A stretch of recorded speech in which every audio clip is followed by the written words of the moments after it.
রেডের রাগী জীবন। আচ্ছা, গল্প শুরু হয় বার্ড আইল্যান্ডে। কথা কি ক্লিয়ার না ভেজাল আছে? এখানে সব পাখি খুব খুশি, ঠিক বলেছো। হাসি খুশি আর আনন্দপ্রিয়। ये भैंचो सारे मिलके हमको पागल बना रहे मादर चौथ के बच्चे। কিন্তু তাদের মধ্যে একজন ছিল একেবারে আলাদা। আরে এরা কারা, কোত্থেকে এলো? তার নাম রেড। রেড খুব সহজেই রেগে যায়। বিষয়টা একটু ব্যাখ্যা করবে? একদিন জন্মদিনের পার্টির জন্য ডেলিভারি দিতে গিয়ে সে ভুল করে একটি বাচ্চাকে আঘাত করে ফেলে।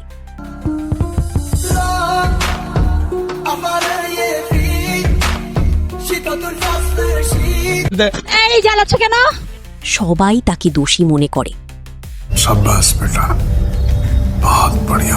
ফলে আদালত তাকে রাগ নিয়ন্ত্রণ ক্লাসে পাঠিয়ে দেয়। ऐसा लगा मेरा मजाक। সেখানেই তার জীবনের মোড় ঘুরতে শুরু করে।